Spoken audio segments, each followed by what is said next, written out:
আজকের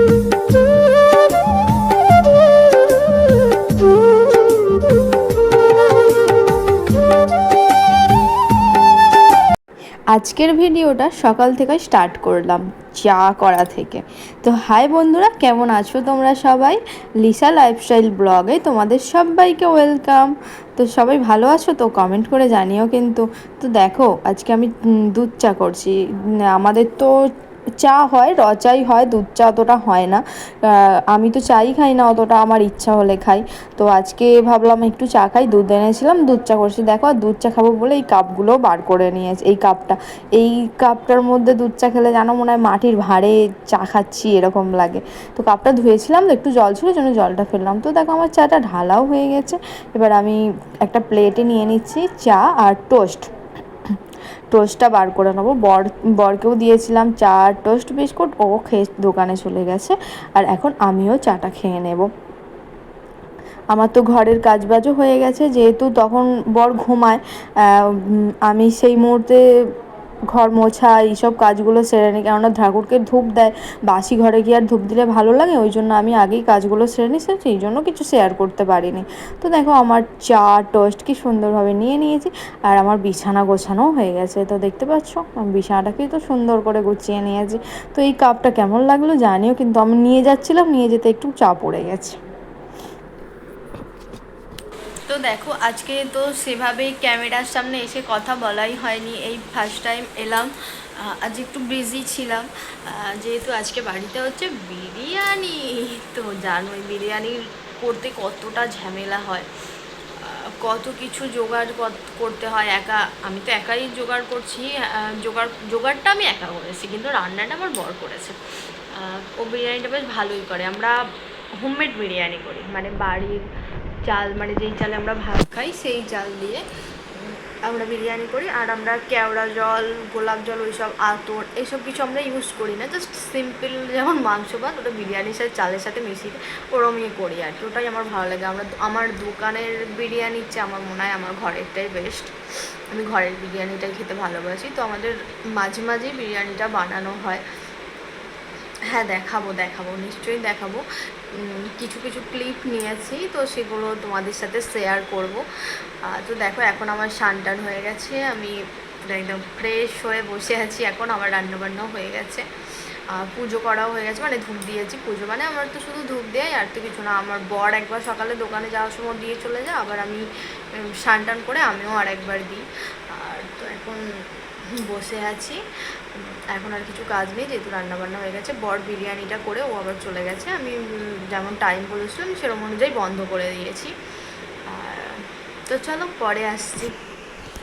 তো দেখো, আমি বিরিয়ানির এখানে চালটাও বসিয়ে দিয়েছি। যা কিছু দিতে হয়, তেজপাতা, ডালচিনি, এইসব হেন তেন দিয়ে, তেল, নুন সব কিছু দিয়ে আমি চাল বসিয়ে দিয়েছি। এখানে আমি মাংসটা ম্যারিনেট করতে নিয়েছি। লঙ্কা গুঁড়ো, হলুদ গুঁড়ো, আদা রসুন বাটা, লেবু, টক দই, নুন, সর্ষের তেল, আর কি জিরে গুঁড়ো না, ধনে গুঁড়ো ইউজ করেছি।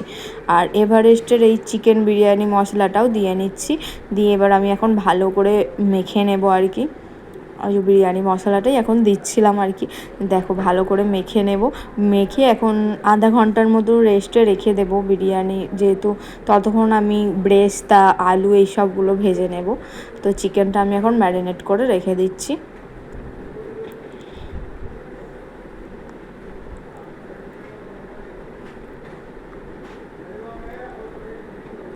তো দেখো, আমার ম্যারিনেট কমপ্লিট হয়ে গেছে। আমি এই যে লেগ পিসগুলো একটু দেখাচ্ছিলাম তুলে।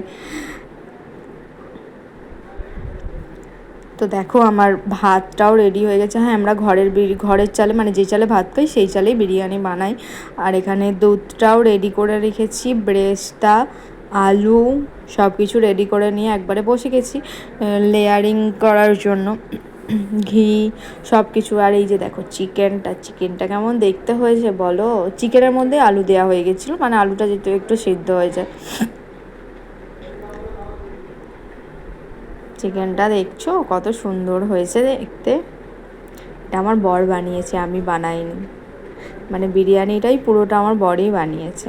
তো দেখো, আমাদের লেয়ারিং করা হয়ে গেছে আর কি। দেখো, বিরিয়ানি রেডি। এবার আমরা খেতে বসে পড়বো। এই যে নামিয়ে নেওয়া হয়ে গেছে। আমার তো ঘরে একটু লাইটটা কম, ওই জন্য এরকম কালারটা লাগছে, নাহলে বিরিয়ানিটার কালারটা কিন্তু ভালোই হয়েছিল, খেতেও ভীষণ সুন্দর হয়েছিল।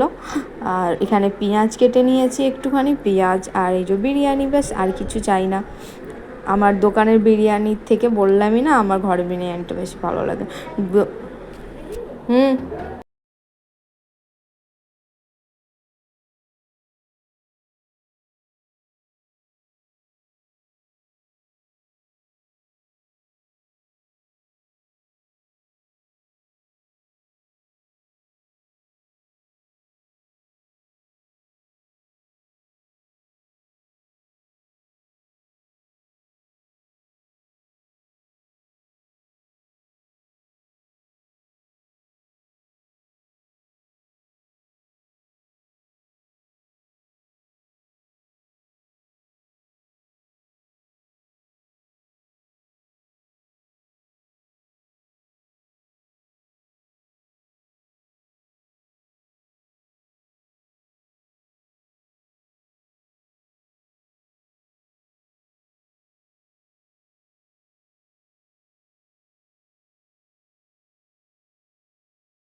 তো দেখো এখন তো অনেকটাই রাত্রির হয়ে গেছে, রাত্রি 9টা বেজে গেছে। তো এবার তো ডিনারের ব্যবস্থা করতে হবে, তো সেরকমই চলে এসেছি ডিনার রেডি করতে, রেডি না বানাতে বানাতে এসেছি।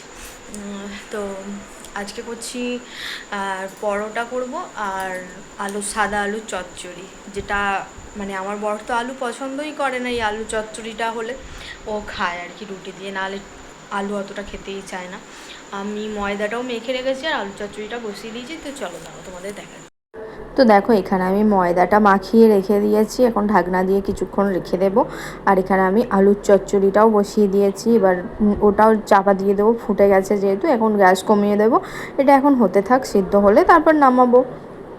তো দেখো সেটাই করছিলাম, এই যে গ্যাসটা কমিয়ে দিলাম। এবার আমি একটা মানে আমার ঢাকনা দেওয়ার যেটা আছে ওইটা দিয়ে আমি ঢাকনা দিয়ে দিচ্ছি। এই আলু চচ্চড়িটা তো বেশি টাইম লাগে না, জাস্ট আলুটা টুকরো ছোট ছোট করে কাটো, টমেটো একদম কুচি কুচি করে কাটো, আর সিদ্ধ বসিয়ে দাও নুন দিয়ে, কাঁচা লঙ্কাটা মাঝখান দিয়ে কেটে সিদ্ধ বসিয়ে দাও। আর সিদ্ধ হয়ে গেলে আলুগুলো একটুখানি গলিয়ে নিয়ে ওর মধ্যে সরষের তেল দিয়ে নামিয়ে নিতে হবে, ব্যাস হয়ে গেল আলু চচ্চড়ি। ভীষণ ইজি, তোমরাও বানিও, ভীষণ টেস্টি হয় এই সাদা আলুর চচ্চড়িতে। আমি কোনো রকম হলুদ ফলুদ দিই না, জাস্ট সিম্পলভাবেই করি।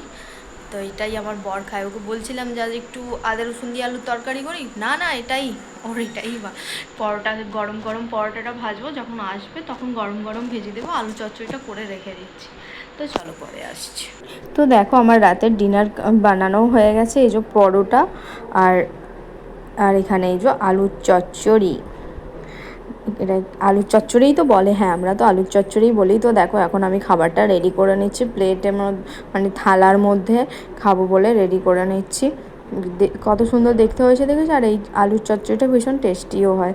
তো এই যে আমি এখন রেডি করে নিয়েছি, আর বাটিতে তরকারিটা তুলেও নিয়েছি, আর পরোটাগুলোও নিয়ে নিচ্ছি। তো চলো এখন আমরা ডিনার করে নিই টিভি দেখতে দেখতে। তো আজকের ভিডিওটা এখান পর্যন্তই, যদি ভালো লাগে লাইক করো, কমেন্ট করো আর সাবস্ক্রাইব করে দিও। টাটা।